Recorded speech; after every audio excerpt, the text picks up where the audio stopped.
Good afternoon, everyone. Thank you very much for having me.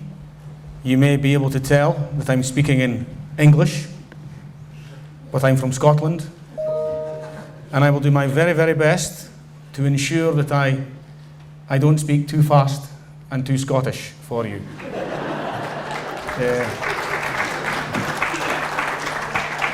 If I do, please tell me, okay? Because I do tend to get excited midway through the presentation.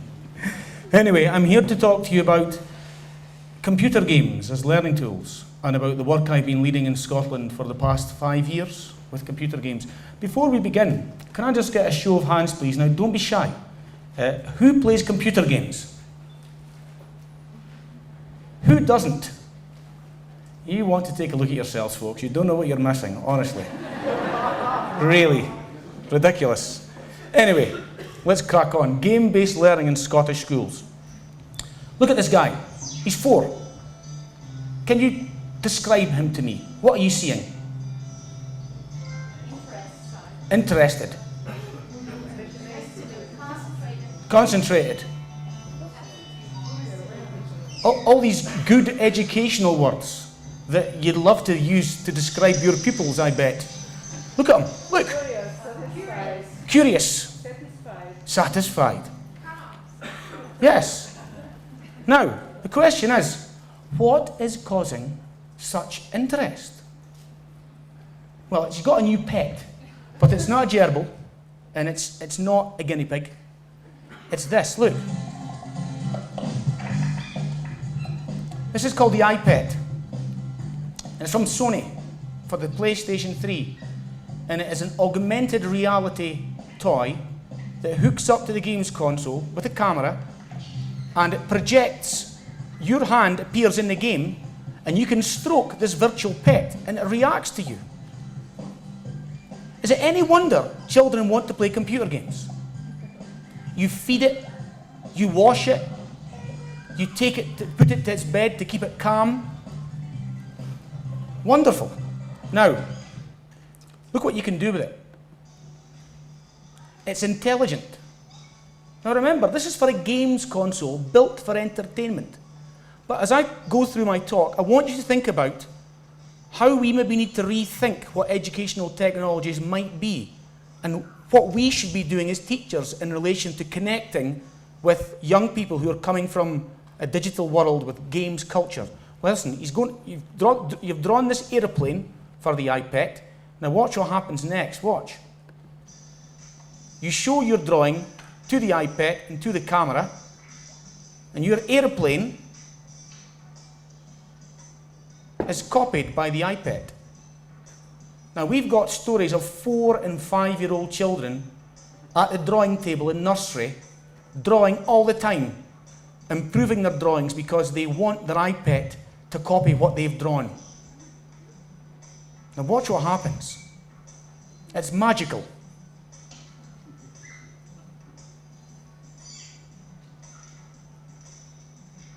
Just imagine 3, 4, 5-year-old kids watching this. And then they get the controller, and then they've got to control the iPad as he flies about on his aeroplane, and he pops balloons. And for early years educators here, you can do early counting. 1, 2, 3, 4. Can you count beyond 10? 11, 12. Wonderful resources, folks. I have a full case study using this on our website, which I can give the URL to the organisers. Everything I show you is online. How did I get interested in games? I mean, I wasn't a gamer, and in many ways I still am not.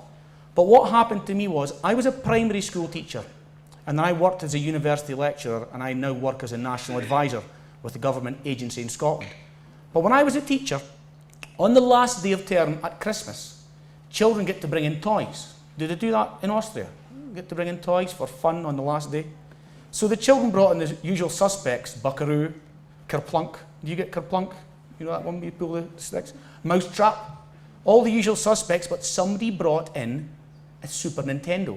And they said to me, "Mr. Robertson, can we put this on the telly, please?" So I said, "Well, what is it?" "It's a Super Nintendo. we need the television. So I asked the head teacher, and he agreed. So we wheeled in the beast. You remember those huge box televisions? Wheeled it in, hooked it up, and they hooked up this game, and it involves the manipulation of a range of 2D and 3D shapes. And things were happening at breakneck speed. But this was happening. The children were exhibiting all the problem-solving aspects that I was trying to teach in our curriculum. Observing, they were testing, hypothesizing, evaluating. They were persevering, they were excited, but most of all, they were getting success. But the interesting thing was, these two boys were in my lower ability maths group. And when it came to traditional problem solving via textbook and via what school did, they were failing. And I had lazily thought that the problem was with them, that they weren't bright, they weren't clever. I mean, how could it be me? How could it be school? How could it be the textbooks? But it made me look at things in a really self-critical way. And I asked, why is it they're so good in this context, but failing in that context? What is it about the world of the game that is enabling them to show what they've got? That's what got me interested in games. And since 2006, I have been running the Consolarium. And we've been using all these games that you're seeing now, every one built for entertainment. But I believe that these games are inherently educational. Games designers seem to know how to make a learning tool. They know how to engage, how to challenge, how to place demand on learners, how to bring you back, how to make you feel good about yourself as a learner, how to nurture success and achievement. These are things that teachers should be able to do. And the Consolarium has been a big room that I've had with every console imaginable, with space for visitors, and I have been leading this idea of using games-based learning for the past 5 years by reaching out to advisors and local authorities in administration regions to say, come and have a look at what I'm suggesting, come and try the games, can we form partnerships to try some of these ideas? And having started off in Dundee with just the Consolarium and me and an empty room and a small budget, we have spread the Consolarium's work across every area in Scotland. There are 32 local authorities, and we are working with every one of them. And I had a team of 5 people until recently as well. Apologies to Orkney and Shetland, they're not on my map, but I have some stars there. But as you can see, this isn't 1 or 2 or 3 initiatives. We have really grown this from the ground up. Grounded practice, working with teachers who can use good technology well, and the technology doesn't threaten them. There's a low technology skills threshold that enables them to just not worry about the tech, but focus on the teaching. It's all about, for me, impact on teaching and learning. Any use of technologies, we have to think about impact on teaching and learning. And one of my fears about technologies, and I think this came from the last presentation as well that our colleague shared with us, that sometimes I think we enslave technologies to traditional methodologies. We don't maybe think in new ways. If I can just mention this theoretical perspective before I share some examples. I see it working this way. This is from James Paul G. If anybody's read any of his work, What Video Games Can Teach Us About Learning and Literacy. He's from, I think he's from MIT. He talks about this. Can you imagine the domain of the school? And in that domain, there's you, the teachers, and there's the pupils.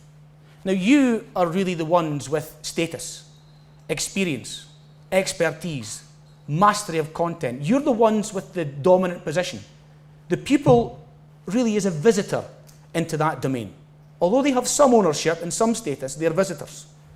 However, if you take the domain of the games world and you speak to your pupils about the games they play, who is it then that has status, mastery, experience, expertise? It's them.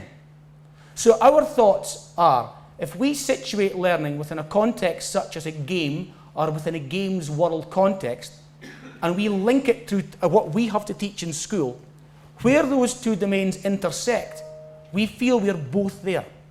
So teachers can bring learners into this experience, situate learning that we need to develop and deliver within a context that has cultural meaning to people, to young people. It's about bringing or valuing playful context for learning. We do it in nursery, in kindergarten. We do it in the early years, but as they progress through primary and into secondary school, we suck the playfulness out of our natural way to learn. And I think that is to our detriment. I think we need formal education, no doubt about it. But how can we ensure that playful contexts that offer challenge, demand, appeal, cultural resonance with learners can play a part in their development? Look at this boy. This is one of my projects that I started 4 years ago, and we did a research project with some university colleagues. The paper's been published in the British Journal of Educational Technology, 2 papers. As we're trying to add some academic rigour to what we do as well. But he's a way to do his sums. He's going to do 20 sums as fast as he can. Now, can you do your sums this quick? I'm here with Dylan from Fraser, South Park, and apparently he's red hot. It's on a Nintendo DS. Watch this.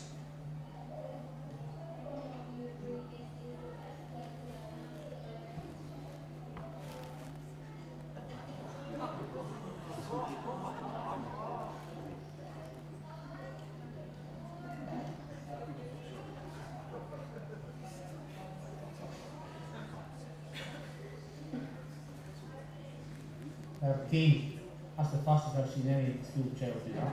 Is that your best time? Yeah. No? What's your best time? 9?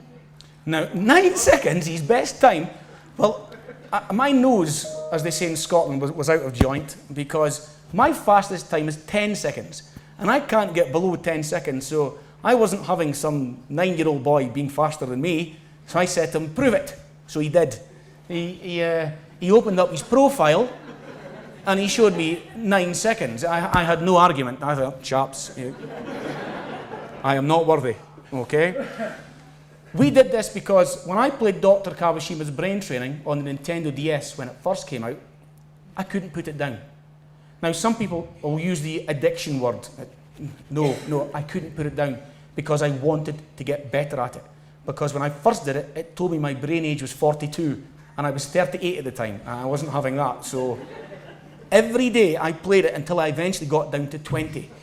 And I thought, if it's doing this to a 38-year-old man that's reasonably intelligent and qualified, what would it do to children about 9, 10, 11 years old who are doing addition and subtraction within 100, learning their multiplication and division tables? So we did a controlled study using this, and we found significant gains, which again I can share with everybody. But that was one of the first ones we did. But a knock-on effect was that, I mean, in Scotland, in some of our cities, there's a real deprivation and challenge. And we did this study in those areas where there was real deprivation and challenge. And it became like a cool aspiration to have a low brain age. The kids in the playground were saying, what's your brain age? How fast can you do your sums? Now, if that isn't a good thing, I don't know what is. We've got problems though, folks. Look at this boy. How would you describe him? Bored. Does anybody know what controller he's using? It's a 6-axis controller for a PlayStation 3, okay? If you've got a PlayStation 3, you'll never look like that when you're playing a game. I honestly. So I'm really kind of asking, do you really believe he's playing a PS3? The reason I'm asking, folks, is that this came from a UK government health warning that said, risk an early death. Just do nothing. Computer games are almost like a modern day folk devil. They invoke moral panics. You know, it used to be rock and roll in the 50s, and then it was flower power, then it was rave culture in the UK, slasher horror movies. There's always something. Whoa. Computer games, until recently, were always the #1 modern day folk devil. It's you that's causing everything that's wrong with our children. I think Nintendo have done a lot to change that with the DS and the Wii, because they've brought the games console out of the bedroom and they've brought it into the living room. And how many of us have played a Wii game with Granny and Grandad or with the kids? I mean, a lot of you are smiling, so I think that might be the case. Now, in the UK, there was a kind of a schizophrenic approach to this, I felt that the Byron review that was commissioned to look into this talked about educational benefits of things like video games technologies. And also Sean Woodward, who was a government minister in the last administration, talked about it playing and fulfilling an important role in our society.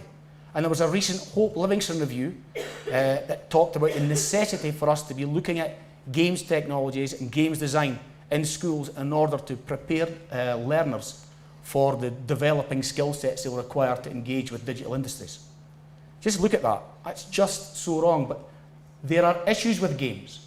And I'm conscious that there's, even in the discussion this morning in the session with the gents from Ludwig, some of these issues about parental attitudes coming up. But there are ways we can get around this, always focusing on impact on teaching and learning. Just to let you see this as well, folks, to see how I have to deal with this, the BBC had me down to London and I was on national television speaking about some of our projects, but they sent up a TV crew to one of the schools. And the producer said to the children, right, this is what we want. We want you to get out your math jotters and your pencils, and we want you to look glum, look unhappy. And then, when you get out your Nintendo DS, we want you to smile and look happy. So I said, no, if you're doing that, you're not getting to do the piece, because that is not the message. We are saying that these tools, thoughtfully and appropriately used, can complement and further enhance learners' experiences. Nothing wrong with pencil and paper. It's about the quality of teaching and learning and the quality of the resources you use. But unfortunately, two of the girls just couldn't get out of that role. Look at that glum face. Look, that's not the message. I wish I hadn't shown that photograph now. But anyway, there was an article in the paper as well in Scotland that was questioning this, saying what a waste of money, what a waste of taxpayers' money using this. But if you buy a Nintendo Wii for your class or a PlayStation in some games, it is less than £300. How much does an interactive whiteboard cost? You know, and it's stuck on the wall. Your games console could move around different classrooms, etc. And I bet you, bang for a buck, you're going to get much more learning out of that. Anyway, sorry, that was a rant. Also, and just to finish this piece about the folk divil aspect, these were some of the follow-up comments in the forum that followed on from that article. You can read that, a Nintendo DS system to improve your child's education. What a load of nonsense. Just shows you how destitute in ideas some of those so-called educationalists have become. But this was the worst one. What a load of tripe. So the kids leave school not being able to read and write, but they can use a PlayStation. Which moron thought that one up? Well, that'll be me. That'll be me then. Okay. Anyway, I'm asking, we need optimism as in teaching. We do not need pessimism. We need to be thoughtful and we need to question, but a pessimistic outlook for me is not something I want my children to see when they're at school. I want optimism. And I think a lot of what I'm going to show you is optimistic. I've got hundreds of examples that are on our websites. I've just picked out a few today to show you in the time that I have. And I thought I'd maybe share some of the more obscure ones that you would maybe not associate games with. And I've gone for music to begin with. Now, Wii music for the Nintendo Wii. You're going to see the children shaking the Wii Mote, etc., okay? Now, the four of them are about to play, I think it's Twinkle, Twinkle, Little Star. Let's have a listen. Four of them all playing a separate part.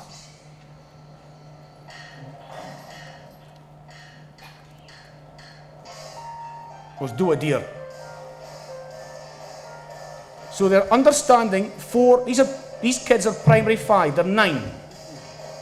So as part of a wider project on music, you can see the children are learning about different instruments, how they go together to form a tune.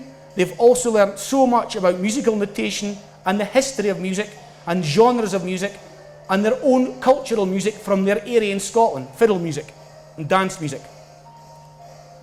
Okay, but also they learned to play real instruments. Eye of the Tiger was a piece of music with a steady beat and one that was easy to follow. However, we got the opportunity. It's Eye of the Tiger, you know, from the Rocky film. Right, here we go, look. Different. For this, our dad had to go and play Daisy Believer. 11:11 will now demonstrate Eye of the Tiger.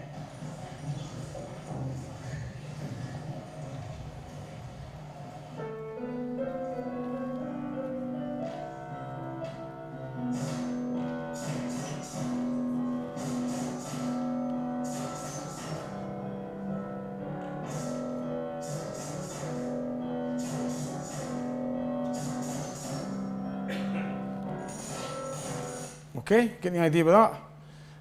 I think that when you get the conditions right and you raise the bar of expectation and aspiration for pupils and you use it contemporary, culturally relevant resources, you can get wonderful things.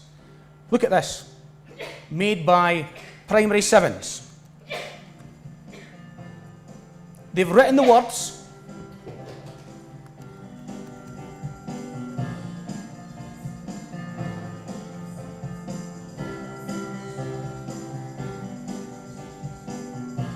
Actually, it's quite strange, the mix there. You should be hearing the vocal. But what's happened here?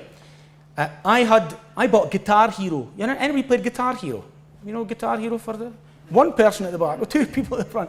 Oh, their hands are starting to show. Okay, you're owning up. I bought Guitar Hero in 2007. And always a frustrated rock star. Never made it, but never mind. And so I was standing playing in a nightclub in Detroit on Guitar Hero. And I was playing a song by Kiss, and I was lost in the moment. And I was playing this fantastic guitar solo, and I thought, I've got to put this into school. I've got to put this into school. Now, if you think about it, folks, good teaching and learning can also work if you establish a collaborative story, a context that allows you to develop it and grow it. So what we've done in schools is that the children, this Guitar Hero approach, you can see on our website also, is that the children write a rock persona. So literacy and writing about a biography, about their imaginary character. Then in their class they form bands. They've got to come up with a band name. And then the band get invited on a tour of a European country. And they've got to make t-shirts, and they've got to do the itinerary for their costs, etc. They make their own guitars out of, in design and technology. And the learning point is no sellotape. So they've got to look at fastenings. There's so much that we've done with Guitar Hero, and it is eaten up by the children beyond belief. It's a wonderful context and a wonderful resource. These kids here have taken it further. In their bands, they've written songs. They have recorded their songs in GarageBand. They have then made the video for their songs in iMovie, and then they had an awards ceremony in the school. It was magnificent. Now, these kids are showing some good technical ability with video editing, and it's all done within a context that works together, and it all came out of the game. I mean, you can just see them here.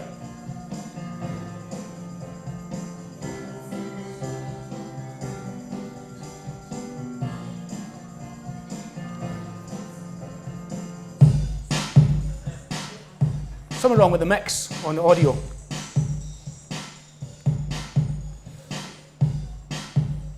Right, that's unfortunate. I'll show you this one as well. Look at this. These kids are 10 and 11. They've written the song, recorded it, made the video. Hopefully you'll hear the audio this time.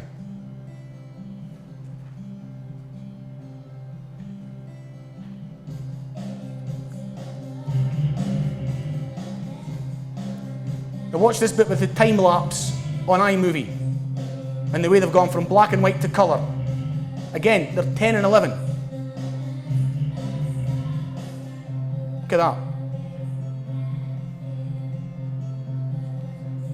All of these, again, are on our website, so you can follow them up. Mad ideas like Samba de Amigo, crazy game that you've got shaking maracas, and the Wii sits in it, and you shake out the beats. And here they are playing it in class. There is something up with the audio.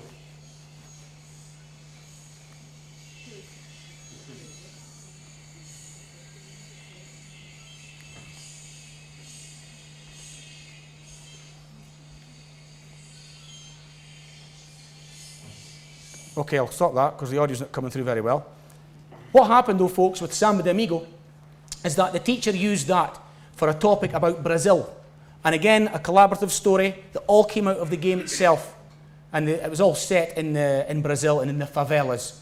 And that was the rise of a samba star from the favelas. And he was flying over Brazil to play a gig up in Recife in northern Brazil, and his plane crashed in the Amazon. And so the classroom was turned into the Amazon jungle. They learned all about... Okay. Is that better? Okay.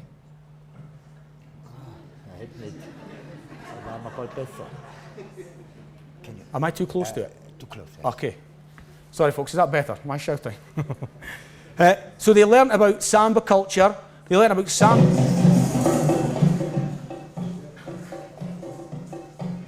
okay? And then what they also did was they had a samba event where they worked with another school. We have a national intranet called Glow in our schools. It's like a VLE learning community. Every school's connected to it. And so the schools worked together to plan a samba carnival. And it was in the middle of winter up in northern Scotland. It was strange. It was bitterly cold. And yet, as you can see, we had this.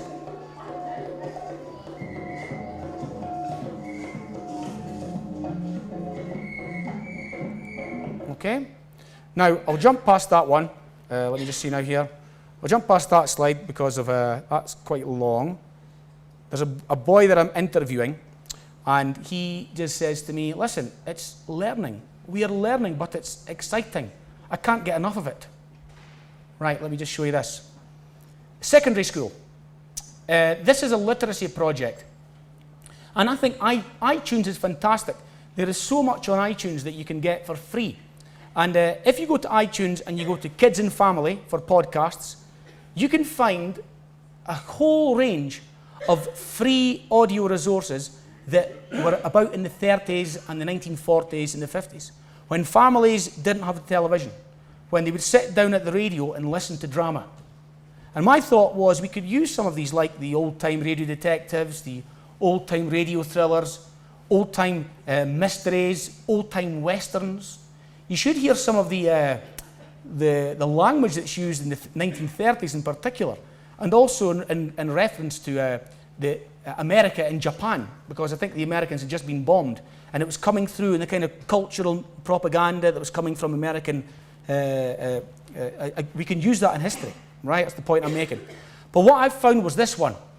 I'll tell you a story. This is the one I like the best. He's called The Shadow. Let me show you The Shadow.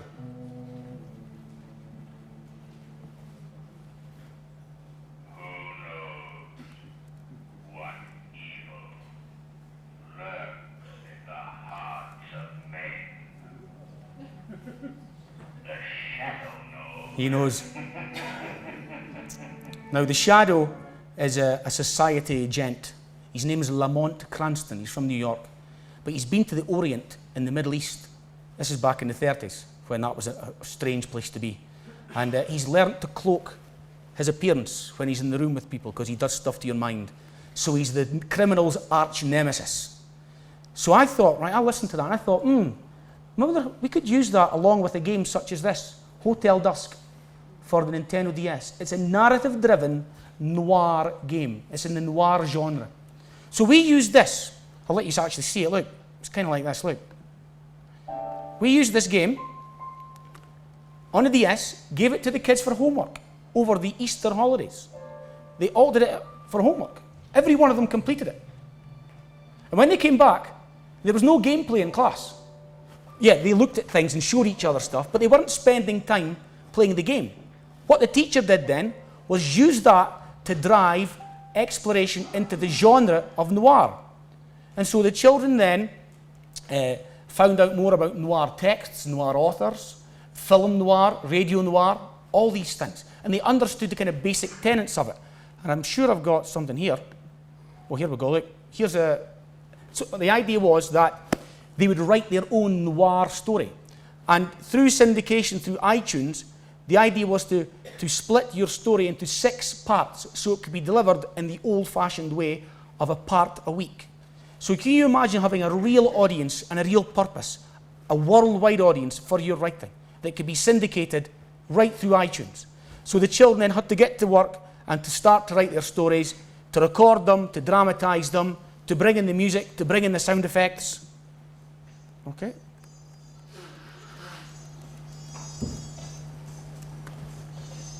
My audio is not working very well, folks. Can't hear that, can you? Yeah, Roger. A low-life investigator trying to make a living of it. The scene of the crime will start, and a certain smell come in the air. Fish. Forgot I was outside with Chippy. What happened here then, Chief?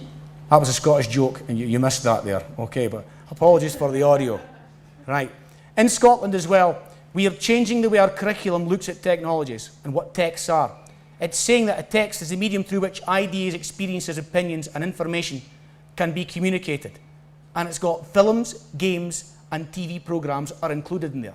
So from the top level, we have got references to games in our experiences and outcomes and in our principles and practices documentation and through our Scottish curriculum now. Look at this one as well, folks. I want you to kind of consider, where have you seen such excitement when children have talked about books before?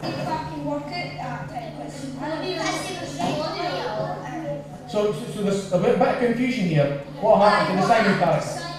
And what happened to Professor Chilling either? Because he came, right, he was all nice at first, and then all of a sudden his head popped off, and then it turned out to be the guy with the horn. John Powell. Aye. Aye, was it? There's a real inspector generally, but he's not in that yet, it's just John Powell. As you can see, the audio, the film goes on all the way there, and the kids are talking about this text for so much. They are so into it. Again, what is causing such interest? Well, it's this, folks. Look. Anybody play this game? Oh, you must be Professor Layton, I presume. Anyone played it? Just one. I think if we had any sense, we'd be looking at changing the way textbooks could be presented to modern day learners. This is a narrative-driven mystery that you must read it in order to progress. And all the way through it, there are maths puzzles for you to solve. If you don't solve them, it stops you progressing into further parts of the game. There's online help. There's an online walkthrough. There's peer assistance. There's lots of ways in which we can use this. But again, we gave every kid in this class a Nintendo DS, and the children got to play the game. They got to take it home. Because, well, if we don't let them take it home and don't trust them, how can we move them forward as responsible citizens? And here, folks, choosing to write. So writing, pen and paper, coming out of the game. Seems like the children have been writing their own stories in a link to Professor Layton, inspired by Professor Layton. I'm here with some of the class here. Now, the three girls... What was going on with this activity? The three girls then read their books to me, and they're doing this in their own time. The class was turned into Saint Mystère, which is the name of the place that the game's set in. It was incredible. So that's a fantastic game, and we've got, I think there's 3 Professor Layton games out at the minute. We've got them all in schools at the minute. So I'm saying that children can learn from the content of a game without teacher direction in a way that has direct relevance to curriculum objectives. And what I mean by that is games like this one here called Maths Training. And this is a lovely little interactive piece that just goes over basic maths, touch screen, immediate feedback. And you can have it for the most basic level to the most kind of challenging level as well. Also, immersive environments on a whiteboard or on a blank wall with a projector. Look at this, Wild Earth African Safari. And we've got schools using this also, where the children work in groups of 4. They've all got controllers. Somebody's driving the car, somebody's reading the map, somebody's looking out for predators. And then the teacher set it so when they come off the game, the learning's all there to follow on from it. That game cost me £15 and 6 weeks worth of wonderful learning. Now, this is the prize for me. It's not just about the consumption of digital content. In Scottish schools, and I'm sure in Austrian schools, you would like your children to be able to make them as well, and to learn how to code, to manipulate image, audio, animation, sound, and put it together to make their own games. We had a games design competition last year. I had a team working with me who were pushing this idea of building games, using things like Scratch, using Kodu, using 2DIY, using more complex applications into the secondary school. And we had this was the winner of the individual prize for the secondary school. Now it's the splash screen, it's his video he's made to introduce his game. Now look at this.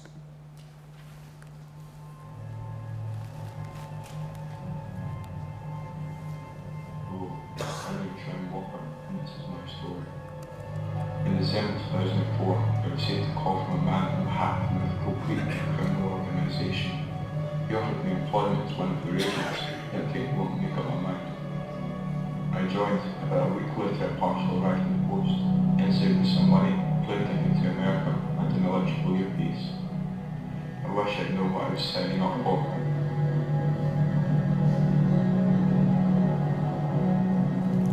When I hear about laptop initiatives not working, I just wonder, what are you doing with them? Look what kids can do when you raise the bar of aspiration and let them see how creative they can be with these tools. It's about raising the bar of aspiration and expectation for us. This was another game, which actually I'll jump past that one. I want to show you this. These kids are 10 and 11, and they're using Scratch, and they have learned so much about building games and mathematics through this game. They're doing randomization, angles, all within a context. And they were asking me, can we build a clock using Scratch? Listen. Right, here were John, Lucy, and Bethany. Hi. Hi. Mr. Barnes was telling me that one of you asked, can you build a clock in Scratch? Who was that? Me and Beth, we were making something really easy on Scratch, and then Bethany and me asked, could Bethany had a look at the time, and she asked, could you actually make a clock on Scratch? And can you? Well, yeah. Let's have a look.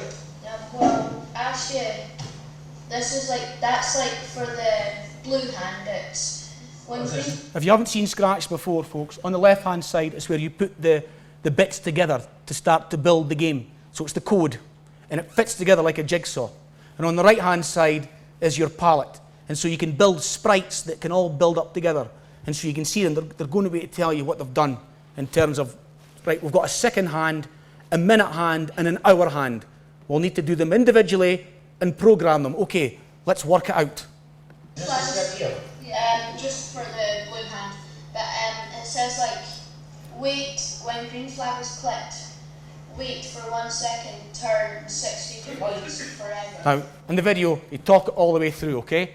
And online, I'll actually post it up again with the eEducation hashtag on Twitter. One of the boys made Guitar Hero, but using a bagpipe, right? Being from Scotland. He programmed Bagpipe Hero, and he's 10. Right? And you're thinking, look what our children can do. Big questions for us as educators in terms of our own skill set, but look what they can do.